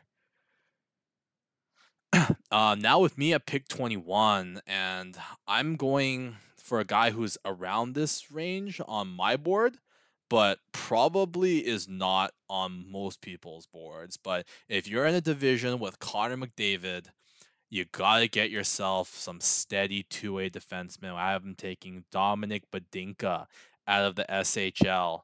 Um, Ooh. just a really, really, really solid um defensive defenseman. Very low event, very calm. I had a write up on him as a potential guy for the Leafs. Just he's got poise, he's got mobility, and he's got some confidence in a 6'3" frame. You know, he reminds me a lot of like a Jake Muzzin, TJ Brody type, where he doesn't have the real true offensive skill set, and he's not going to be able to have the high speed skill and traits to be an offensive contributor at the NHL level. And you can see that in his SHL stats, 4 points in like 30 plus games. He's not there to create offense, right? But and sometimes he'll be late reacting and getting to pucks in corners, and his retrievals are a little bit hit or miss. But when he does get to the puck, which is more often than not, he does a really good job of shielding it, protecting it, creating space and time, making that really crisp first pass to get the breakout going. I think at 6'3", he skates really well, and he just plays really, really low event hockey, and he's a right hand shot. And I think for LA, who's really whiffed on a lot of their high upside picks over the years, I think they really need someone where they can look at when they project their roster in 4 years and go, this guy is gonna be on the team and he's gonna be good. I think that's what Dominic Badinka is. And I know Leafs fans want McDavid to come to Toronto. He's gonna stay in Edmonton. If you have Connor McDavid blaring down your wing every other game, and especially if you face him every year in the playoffs with this new setup, you need a guy who can try to shut him down, or at least their best skill set is shutting people down. And so I got Dominic Badinka here. My original pick would have been Trevor Connolly, but Nick took him from me, so no such luck here. Yeah, Baninka's a real choosy defensive that I can see as well. For the LA Kings. Oh wow, I am freaking low on him. Just Yeah, it noticed, looks like like it. I'm in the Jeez. 50s, you guys are in the 20s. Goddamn. Wow. All right. So 22 with the Islanders. There's a few names that are available here. The thing about the Islanders, their style of game, I think they've tried to draft like some skilled players in the past couple of years, and I don't think it's generally worked out for them. I think they need to just stick with their overall system. A lot of the team needs is everything, by the way. That's hilarious. This is a guy that I'm going to take here because I don't know if he'll be available later. That's Stian Soyberg. He's been shooting up a ton of rankings here. And I think part of the trade down was you could still get him later on here at 22. There's only 2 picks down. I'm not super high on him, but he is a physical, mean defenseman who also happened to play pro the entire year and put up 15 points, which, granted, it's the Norwegian league. But I think he's a product that could come to North America, whether it's in CHL. And I think his game is pretty translatable in that regard. I think, personally, for me, it's going to take a little bit of time. But with Solberg, you can wait. He's a product defenseman. Again, shot up tons of rankings. He had a really good Worlds as well, and that's why he's up in this range. And for the Islanders, they love to be a team that's tough to play against. I mean, I watched it firsthand when the Pittsburgh Penguins got slapped in the playoffs by their ruthless system, right? So I think Solberg fits that pretty nicely, and who knows, he could play with Noah Dobson one day on that top pairing. That would make a pretty mean top pairing for defense. Sorry, Noah Dobson's going to Toronto for Mitch Marner, so I don't know what you're talking about there. All right, we'll see. Speaking of Toronto, this is a team that's near and dear to my heart 80% of the time. The other 20% we don't talk about. Nick had the great shot with Easton Cowan last year, and Lord does that look good on Nick right now. I got a couple guys I really like for Toronto, and all of them are still available. I've been a huge Andrew Basher fan all year, but this guy right around the Five Nations tournament stole my heart with how he was the second best player on that US team that year, that tournament, and he followed it up with an amazing U18s where he was again like of draft eligibles. I'd argue he was the best player out of the draft eligibles for the US, and this is a guy that I have ranked pretty high. Teddy Stiga, man. I know these fans are gonna want EJ Emery. They're gonna want that. They're gonna want Liam Greentree. I've heard a lot. They want Jet Luchenko. Like they're all on my short list right now. Like you can see it. I can name it: Basha, Stiga, Emery, Baudouin, Luchenko, O'Reilly, Fisher. Like I have a lot of guys here because like I know what Toronto needs. But Teddy Stiga is my Easton Cowan. Like, and to be fair, like he's not going to be because a lot of people have also jumped on his bandwagon in the last couple of weeks. But I just want to know, I was here like in February. All right, February, March, I was already here. This guy is a skilled player. He sees the ice really well. He generates so many controlled entries. Like if you've seen him at the international tournaments, he just creates controlled entries with the puck. His feet's always moving, which means he can get in on the forecheck. He gets the loose pucks first. He gets in there, lifts a stick, and he's got great hockey IQ, and he's not super puck dominant. That's the great thing. He's a great passer, but he works off of his teammates. And I think if you have a guy like Austin Matthews or a guy like William Nylander who likes the puck a lot, and we've really struggled trying to find line mates for these guys that can consistently produce. Teddy Stiga is a guy you can put him on any line, and he can be a play driver. He can be a supporting piece. And I think that if Toronto doesn't take him here, there's another team that's later on in this first round that will gobble him up because he is every coach's dream. He works so hard. He has such a high motor, and I'm a huge fan of him. And I love Andrew Basha too. He's like ranked 15th for me, right? And Stiga's only 19th. But I just love Teddy Stiga as a player so much, and I think he solves so many issues for Toronto. So that's gonna be my pick here. Okay, the Avalanche are up next. I think with the Avs, they can go a few different directions, but I think with the trade of Bowen Byram kind of opens up a spot on that left side in the near future. The one guy I like a lot for the Avs, and it seems like a very Avs pick, Leo Salin Wallenius. I'm gonna go with here. I like He's that. a great two-way defenseman, excellent skater, great passing, very creative with the puck. Uh, he's having a pretty good year this year in the Junior League in Sweden. I think he had 42 points in 43 games for Vaxjo Lakers Junior. And this is a guy that I think has a lot of potential. And I mean, obviously Devin Taves is kind of getting up there in age. I want to see he's like 30 or 31. In 4 to 5 years, I think Leo's can be the guy that can step into that role and be the perfect fit with Cale Makar. And the Avs are at this point where they could take a bit of a risk. There's guys like Liam Greentree up there that I think the Avs could be interested in. I think Artemonov makes some sense here as well. Um, last year they went with Kalem Ritchie, so and they went with Mikhail Guliev. So I mean, they've shown that when they've shown that they like their defensemen from overseas, and this is no different. And I think he would be the perfect fit there, especially with the type of team they have. I know, I Yeah, like I it. like I that pick. like That's it. an interesting one because he Yeah, was you high go, on Nick. my board to start the year and just kind of like slowly tailed off. Yeah. But I mean, he's great offensively. He's got tons of tools. He's creative. He's dynamic. But I think defensively, it sometimes has to do too much, and defensively, he's not quite refined yet. But I mean, the Avalanche could work with him for sure. Like this is Yeah. a real talented blue liner. Um, for Ottawa, 25. I gotta remember, I do have Ottawa, right? I haven't been Yes, even you looking have at my Ottawa. phone the last You little you bit. have Okay, you have I the was gonna next two say, picks. I picked Parekh. Yeah, that's right. Okay, okay. I'm picking a guy that I'm honestly kind of surprised has fallen this low, given that I've ranked him so highly. Um, he'll probably go around this range come draft day. I could definitely see him going a little earlier. That's Liam Greentree of the Windsor Spitfires. Um, I think when you're a captain at 17 for a bad team that's put up the points that he has and makes everyone around him better, supports his teammates really well, can use his body. Liam Greentree is a very good shout in this range. And for the Ottawa Senators, again, they got their big splash in Zayne Parekh.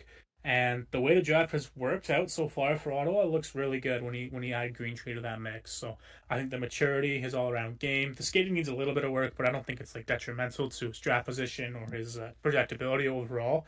I think this is a pretty safe bet as at least a middle six guy. He could definitely be a top six player though, in my opinion. I think he's got tons of upside. No, And then I like that pick. I think the main concern with Greentree is his skating. And I know, Nick, I've had this conversation with you. It's I think he might fall this year because of that U18 World Junior Championship performance where he got demoted from being the marquee guy on that third line with Ollie Josephson all the way down to 13th forward because of that bigger ice surface.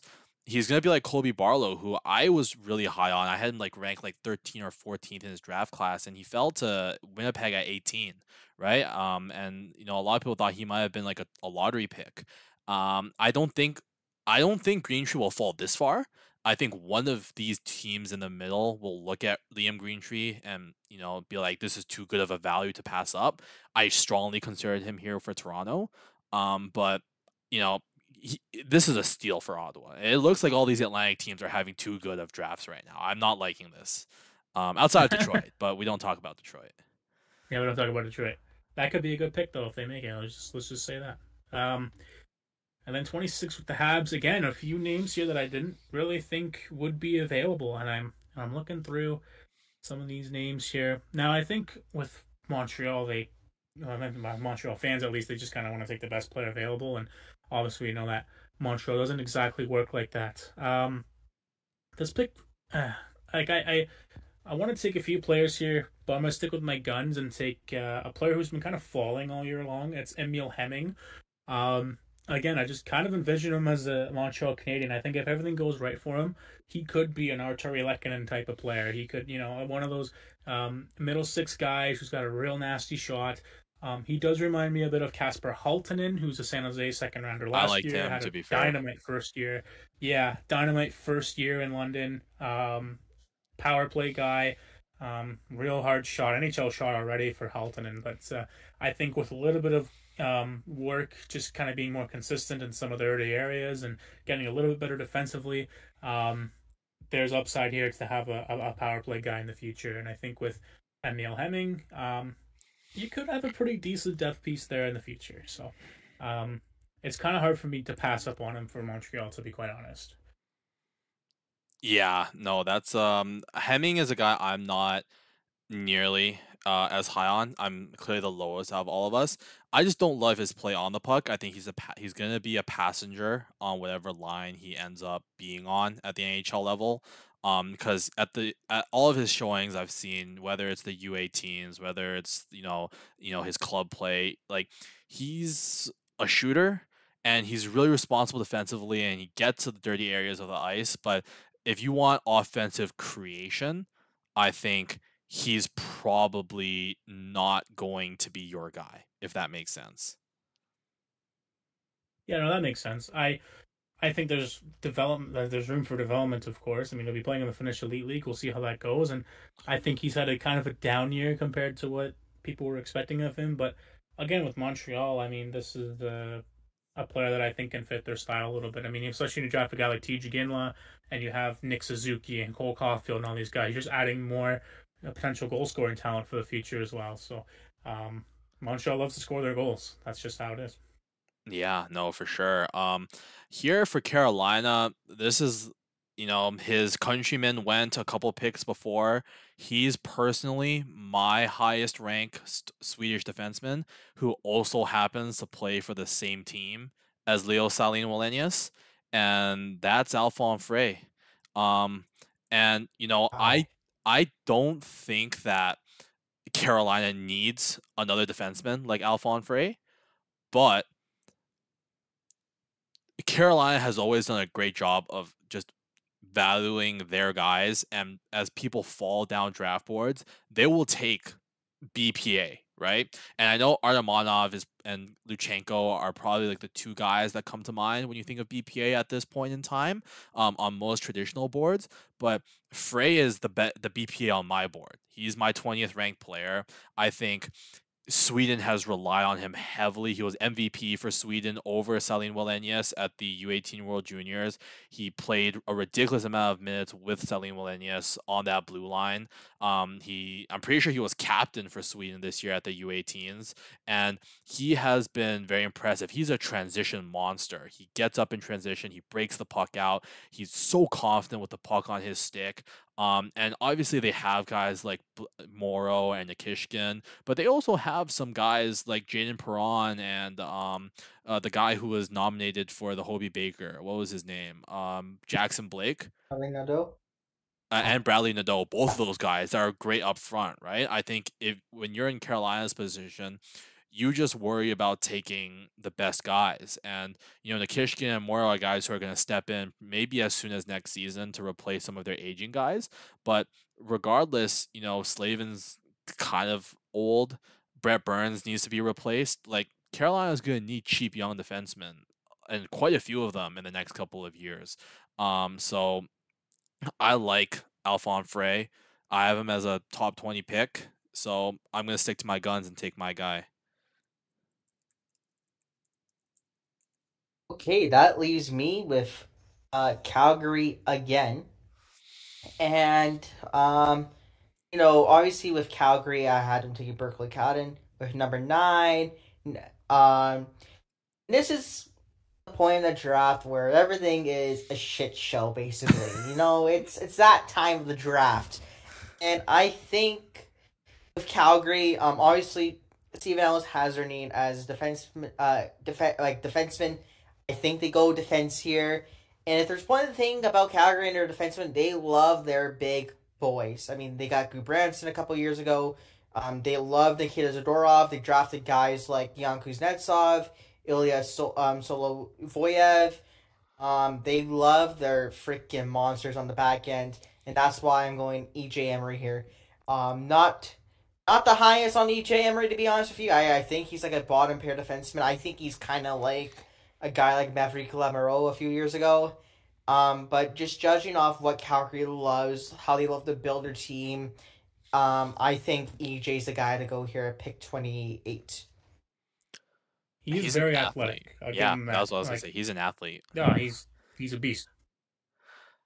Yeah, I mean, I think I would have had him similar range as you two, Nick and SHAE, if I wasn't like very positively encouraged by what I saw alongside Cole Hudson at the World Juniors.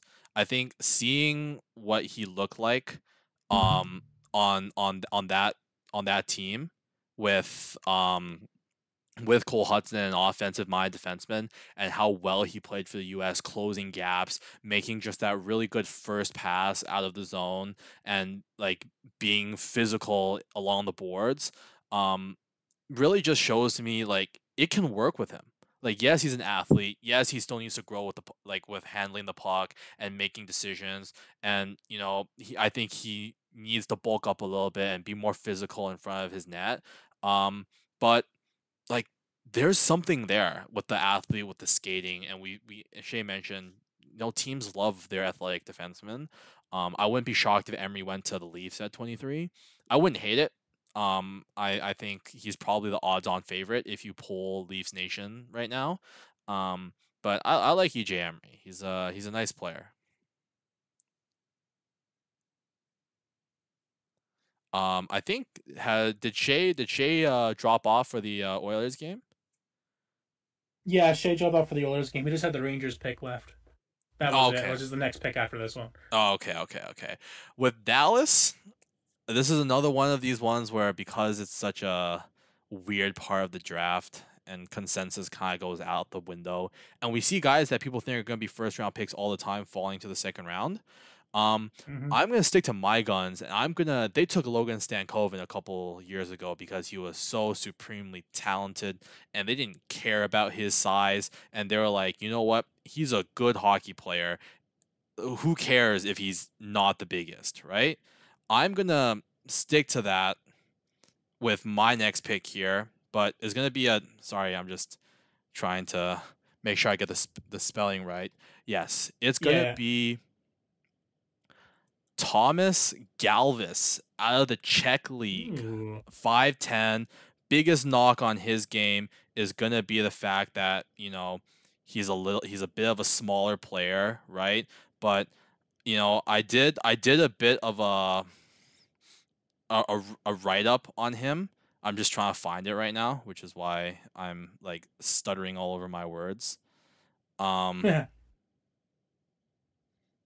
where did he go? I swear, where are these write ups going? I swear to gosh.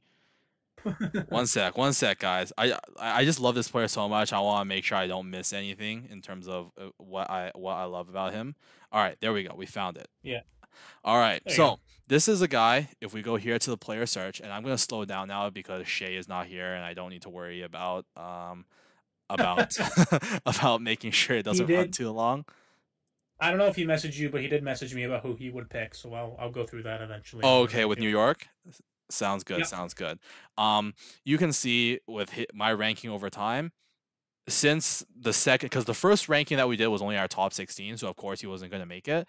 But since we've started expanding to first round and then past first round, he's been a consistent first rounder for me. And I think Dallas values talent over size. If you can play, you can play. And with Galvis, he's got a really subtle offensive flair. He's not afraid to jump into the play. He's shifty at the offensive blue line. I think his skating is one of his best attributes. He's got great edge work. He's got tight handle, and he uses his eyes really well to create passing lanes and fake out defenders. He's undersized, he's underweight, but he plays with a high motor. He skates. He uses his skating to get to pucks on retrievals really quickly. So even though he's undersized, he gets to the puck first, which gives him an opportunity to try to shield it. And he uses that skating to skate his way out of problems too. Um, I when the World Juniors were going on, I said he was the one of the draft eligibles I was really excited to watch. And even though he only made the team as part of the reserve list, when Adam Juracek, who went to St. Louis in this universe, got hurt like in the first like 5 minutes of the game, he stepped in and he was arguably Czechia's best defenseman at that tournament. And it topped off with his assist to Kulich's game-winning goal in the bronze medal game. And for me, there's a little bit of Torrey Krug in there. Like I really see it. A little feisty, not afraid of contact, right? Undersized, but uses his skating and his kind of mind and his agility to create space and openings offensively. So I think he's undersized, but he can use that skating and passing ability to be a really effective top four defenseman. And if there's any team I trust to help him get to that point, it would be Dallas. Yeah, Dallas have killed it lately with their later picks and just taking the right guys. Really, I like Galvis a lot too. I just have him ranked a little lower because I think he's still quite raw. Kind of similar to my argument with Adam Juracek. I do have him ranked higher than Juracek though in my rankings, but yeah, he really impressed me in the World Juniors as well. High end motor, moves the puck super well. Those head fakes, those slick moves that he can make as well to kind of create spaces is pretty awesome as well. So I like him. And like you said, Dallas would be a good fit for him, just based on the motor alone. Um, New York Rangers. So SHAE, this is his pick, but he texted me this pick. He's going with Cole Hudson, defenseman from the U.S. development program. Their need there is a puck moving defenseman. Cole Hudson's a guy that I don't know if he's gonna be quite. I don't know if he's gonna have the same ceiling that Lane does, his brother. Um, but it's weird to underrate Cole because you don't really want to be wrong twice, if that makes sense. Yeah. But he plays a lot like his brother. He's very shifty. I don't think the skating is like quite as good. I think he's a great skater. I just don't think it's like Lane type. I don't think he has the same agility, but he does have a ton of ways to get around defenders and create space. And I think he set the point record for the development team, or he was Yeah, on he track did. of setting the record. He did. So he's got tons of offensive upside. I mean, he's got a bulk up there. He's 159 pounds, but I mean, Lane Hudson worked out. Cole Hudson, if he has some couple good years in the NCAA, he should do just fine. I think this is a good pick for the Rangers. Again, not quite high on him, but I could see why they'd go this direction for sure. Yeah, I mean, I think with Cole, I think his motor, especially defensively, is not where Lane's is. Just with getting his using his active stick, trying to get to the puck. I think Lane fell because of his transition defense. But yeah, at least Lane kind of had that motor and willingness to work defensively. I think Cole's missing that. But I will say I feel the game comes a little easier to Cole. Like he sees it a little bit better. And the production is undeniable, and I think they've drafted a lot of EJ Emery types, and Cole Hudson's played his best hockey this year in terms of what I've seen when he was paired with an EJ Emery.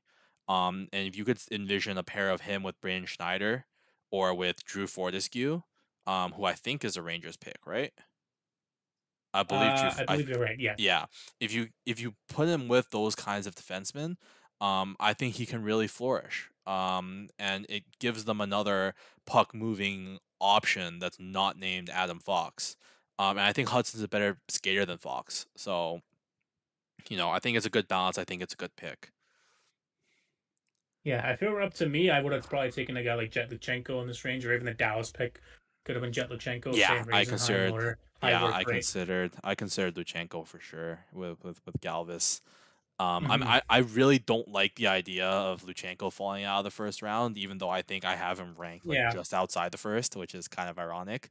Um, but Yeah. so hopefully you bail me out and you take him at 32 because I'm not taking him here.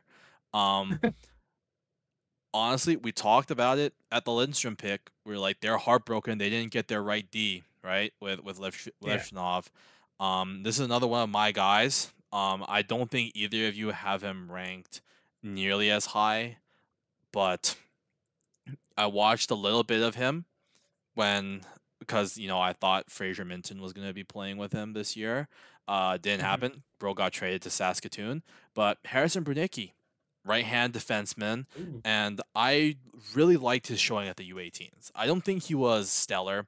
There was actually like a play or two where he lost the puck because a back checking defender got him from behind and like generated a scoring chance. I forget which game it was, but he had a couple like moments, right? But I think that's not as much of a concern when you look at his game when he was playing for Kamloops this season on a not very good team. The offensive production isn't there, but I think the skill set to be a big offensive producer is there, and those are the kind of bets that you want to make with a late first round pick, right? Um, He's he was great at the U18s on the penalty kill. He worked really hard to clear the crease. He blocked shots. He used his stick to strip pucks and clear the zone. He's 6'3" too, like near 6'3". And the only reason why he's not even higher on my ranking is because of that injury. But he's a good puck handler with some nice movement skills and speed. He's a pass first guy, but he's got a good shot too. And the World Juniors kind of showed a more physical side to his game that I think NHL GMs will appreciate, given the fact that he has strong gap control and position defensively, and he has untapped offensive instincts and production that we have yet to see, but like I feel like is there. And I think he's like my Hunter I can't say his name. He's my guy. If I Stevich. Brestevich, yeah, he's my Hunter Brestevich of this season. I see him going probably in the second or third round, the same way Brestevich did. But I really like his game, and I think he's one of the top breakout candidates for next season if maybe he gets traded to a better team or Kamloops improves as a team. I think the offense is going to come, and if that's the case at 6'3", penalty killing ability, puck moving ability, good gap control and positioning, right hand shot. That's a guy you could look back in a couple years and be like, man, how did he fall? Yeah, I like. He didn't play on a very good Kamloops team, but I think as the year went on, he became more confident, and that was a big thing with Brunicky. Um, I was gonna say something else about him, and I totally forgot. I don't know. I've lost my train of thought, and I'm not gonna get it back. But um, oh, I was gonna say I thought this pick would be Henry Muse. I thought you were coming I toward that direction, but I did have Henry Muse was second on my short list here. fair enough. But final pick of the first round for the Philadelphia Flyers. Um, This is tough because I don't want to see Luchenko falling out of the first. I don't want to see like seven of these guys falling out of the first round. To be honest, um, Yeah.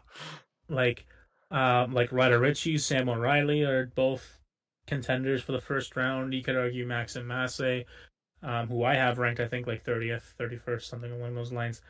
Um, I'm seeing the team needs and scoring wingers for Philly, and um, while it might be true, I'm taking this player purely because I like them so much. I did it last year with Easton Cowan.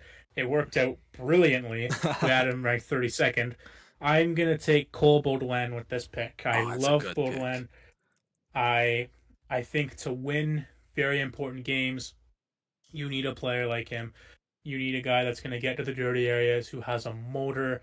No, he's not going to play the most minutes in the world, but you do need a player like him when your big guns are out. And if we're looking 4 or 5 years down the line, and he does work out, and Baudouin is a bottom six centerman, 100% you would want a player like Cole Baudouin in that range and in that lineup to cover up. And um, I did a write up on him, but he's a feisty player. He's one of the best forecheckers in this draft. Defensively, he's already so well refined. And he had to carry the load for a Barry Colts team that wasn't great. They had some injuries, and he had to carry the load, and he did very well doing that. And It's funny he's going to the Flyers. I actually compared him to Tyson Forrester from the Very Oh, Cold. Scored 20 goals this year, and one of the more underappreciated players. He was so good defensively for them. Didn't play a ton of minutes, and now Cole Bordelon goes to Philadelphia as well. I think this is the player that fits that mold really well for Philly, that fits that culture. And I considered Andrew Basher there. I was very close to taking him, but I said, you know what? Bordelon is a high floor player, and SHAE took Linus Eriksson 15th. I could see them taking Cole Bordelon with that pick, honestly. If we're talking about high floor yeah. players, that. He absolutely is that.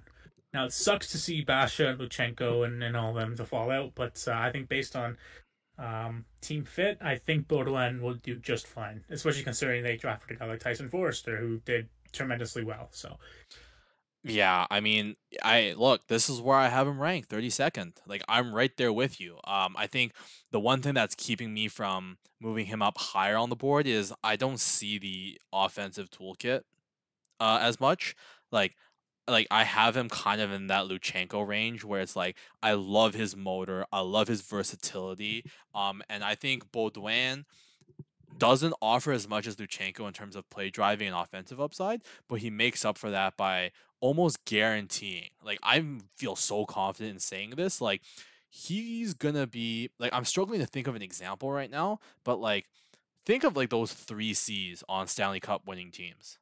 You know, like the guys who take up the matchup minutes, play against the other team's best players, wins defensive zone faceoffs, works his butt off, on defensive zone draws, right?